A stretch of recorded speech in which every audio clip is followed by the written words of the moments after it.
Hello and welcome to The Top Story, a podcast with the headlines of the day from our correspondents around the world. I'm Xizhi.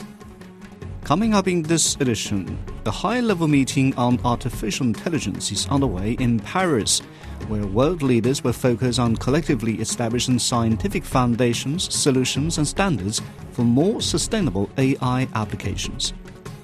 An Israeli delegation is in Doha for more talks on a hostage-ceasefire deal with Hamas. And African leaders have called for an immediate ceasefire in the Eastern Democratic Republic of the Congo as they met to address the escalating crisis. We begin in Europe. A high-level meeting on artificial intelligence is underway in Paris. World leaders attending the two-day Artificial Intelligence Action Summit will focus on collectively establishing scientific foundations, solutions, and standards for more sustainable AI applications. Chinese Vice Premier Zhang Guoqing is attending the event as President Xi Jinping's special representative. Discussions are focused on how to harness AI's potential to benefit all while containing the technology's various risks. The summit comes at a critical time for the rapidly evolving industry. Experts at the meeting shared their expectations on its future development. We are witnessing, the eruption of a new model from China. DeepSeek, of course, we should talk about it. Because we now have open source models that perform as good as closed models. And this is very exciting and very interesting. And China and these people from DeepSeek have just showed us that we can do it. We can do it. We need brains, we need talent. There is also the idea that, there's another world, which is other countries, not in the US, not China, but all over the world, and they should benefit from AI. Probably there will be many AIs because there are many cultures, there are many specialties also, and small AIs that are more frugal and that can be adapted to such and such task or to such and such culture. At the Paris summit, one of the leading voices on AI governance is Professor Yao Yan from the China Center for Economic Research. While stressing that stopping or slowing down AI progress is not desirable, he argues that the key lies in adapting to this new era by equipping the next generation with AI skills and fostering healthy competition in the global AI landscape. Liu Jiaxing has more details.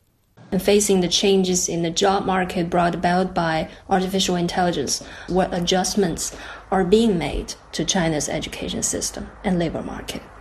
First of all, I don't think stopping or slowing down the progress of AI is a good idea. I think currently one of the key changes that we have to make is to teach our students about AI and how to use AI.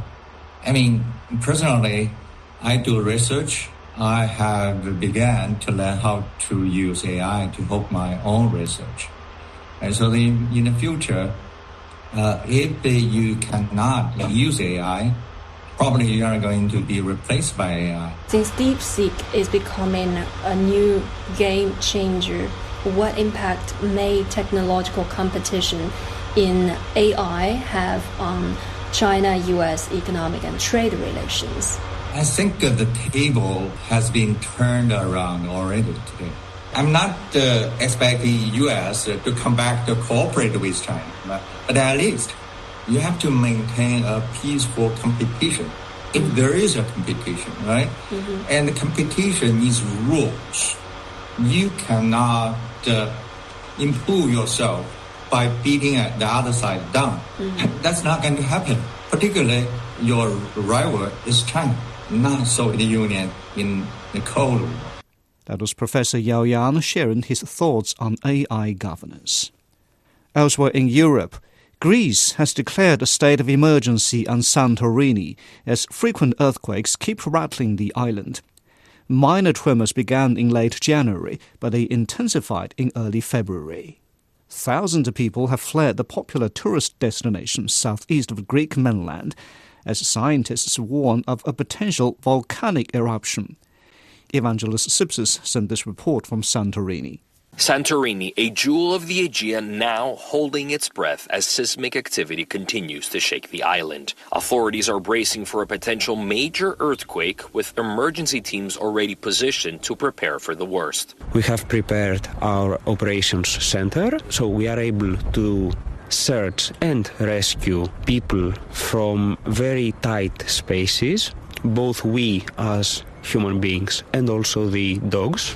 And also we have some very special equipment which is used to bend sheets of metal, such as car doors or even regular doors. Hospitals and medical centers stay ready. Emergency tents have also been set up outside. Yeah, we are prepared for the worst case scenario. We hope not, of course. But we're here. We set the formation outside for an emergency evacuation of the hospital. So I can say we're here, we are waiting, we're prepared for everything, and we hope for the best, not for the worst.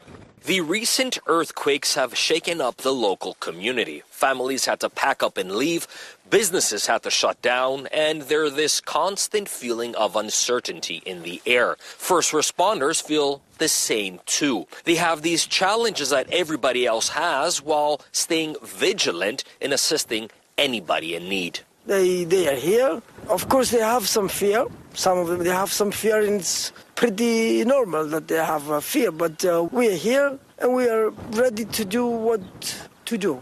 I mean, what it's going to be. It's something we cannot avoid it. So we try to be very calm and very optimistic. For now, in Santorini, it's an anxious waiting game. Locals, first responders, and medical teams determined to stay strong, ready for whatever comes their way.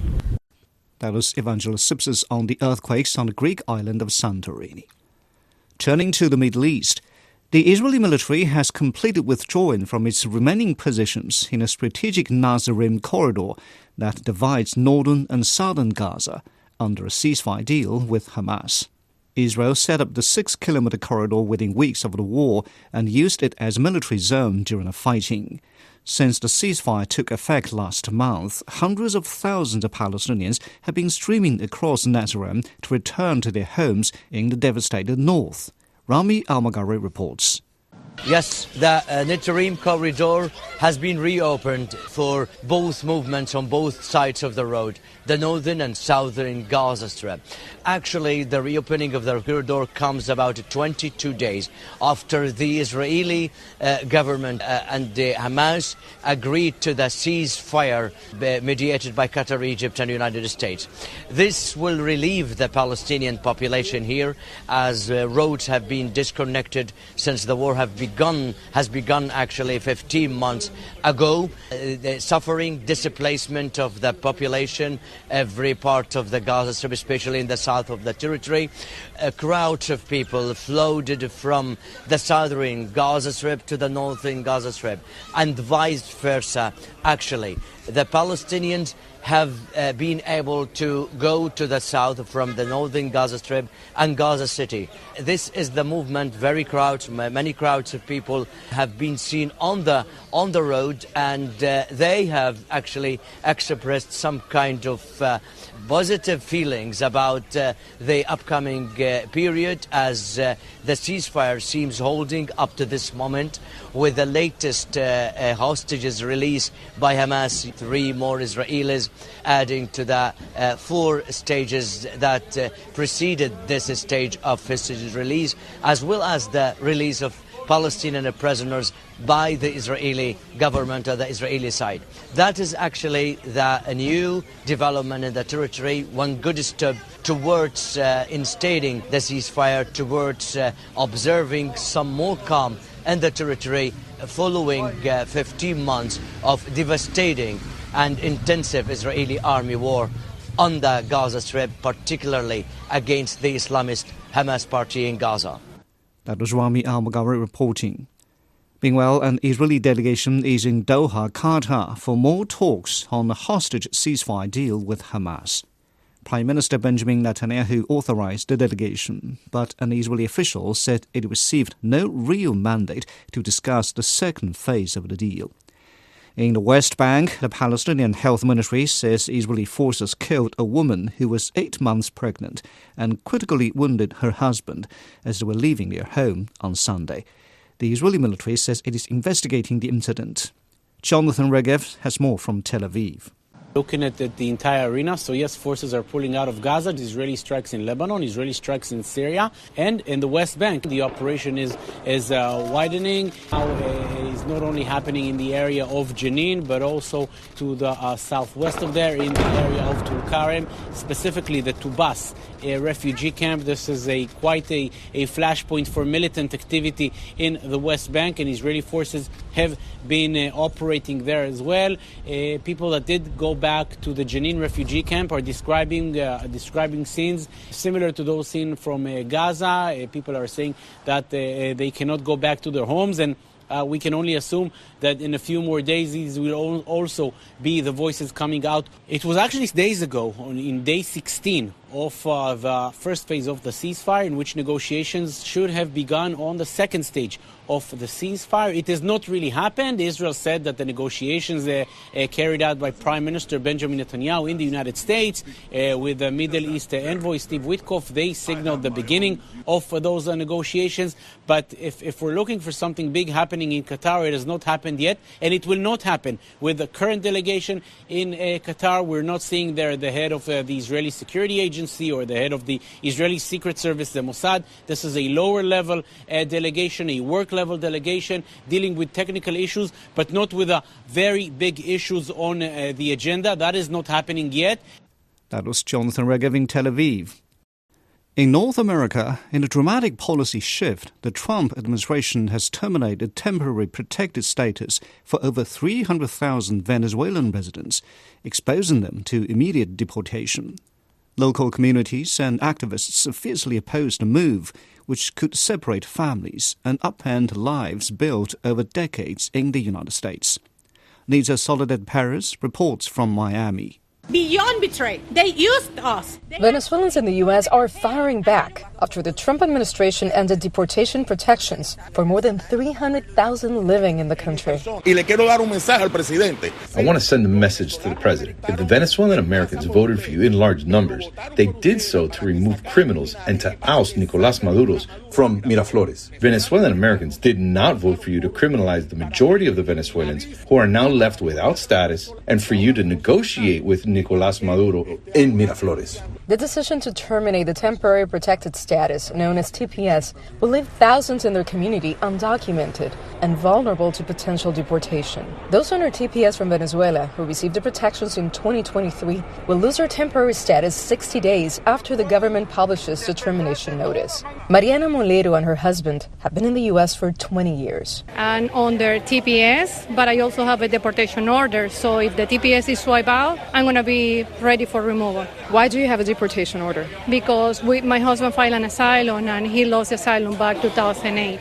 And then what happened? We keep fighting. We never stop fighting for the Venezuelan freedom since we were in Venezuela. That made us to run away. Back in the moment, it was really hard for the United States to acknowledge what was happening there. We couldn't prove the asylum, and then we got the deportation order. Mariana, who just completed a master's degree in law and passed the bar exam, explains the strict requirements of the TPS program. In order for you to have TPS, you need to make an application. You need to pass a background check. You need to be clear of any criminal record. You cannot have 2 misdemeanor or 1 felony, because then you are not recipient for TPS. Now, when it goes to the protection, it protects you from any deportation order. Let's say if you have been ordered removal from a judge, that overcome, and then ICE, which is the police of the immigration department, cannot touch you during the validity of the TPS. They have 2 U.S.-born children, an 18-year-old son and a 17-year-old daughter, Paula Fernandez. I feel sad because they did everything for me, trying to make me have a better life. What would you do? Would you stay here in the U.S.? Would you follow them somewhere? Have you thought about it? If I had a choice, I would go with them, pero at the same time I can't because I don't have no pasaporte, nothing like that. So I would have to stay with my brother so he can take care of me, and he's only 18, so he's gonna have to maintain me. The Venezuelan community remains defiant, vowing to take their cases to court and exploring every legal avenue to stay in the United States. That was Nita Soledad-Perez in Miami. And finally, in Africa, the East African Community and the Southern African Development Community have met over the weekend to address the escalating crisis in the Eastern Democratic Republic of the Congo. African leaders have called for an immediate ceasefire in a Central African country. Chris Okumringa reports from Kinshasa. These resolutions by the joint summit have elicited mixed reactions in the Democratic Republic of Congo. There are a number of Congolese who are very happy with the call for an immediate ceasefire. These are people especially who are found in North Kivu province who have borne the brunt of this conflict, people who have fled from one village to another. They have lost their loved ones. Some of them have been separated with their children and other family members. So all they have been asking for throughout this conflict is a return to peace. And so this is a very good development from the leaders in the region. But there is another group of Congolese who are very disappointed by the resolutions, and that is because of the call that was made by the leaders for the DRC government to have direct talks with the M23 rebels. You know, people here have been very divided about that issue. The government and President Felix Tshisekedi have rejected having any talks with the M23 rebels for quite a while now. Well, there have been no reports of any fighting in North Kivu province and South Kivu, where the M23 are occupying areas. We have been told people are taking in these resolutions, trying to see how they can be implemented. And M23 rebels released a statement saying that they will remain in Goma despite all the resolutions that have been made in Tanzania. They are saying that they have to ensure that their demands are met by having direct talks with the Congolese government. They have a number of demands: being integrated in the army, protecting their community from the Hutu militia that is accused of, attacking them, the Tutsis in eastern DRC. And so we are waiting to see how it will go.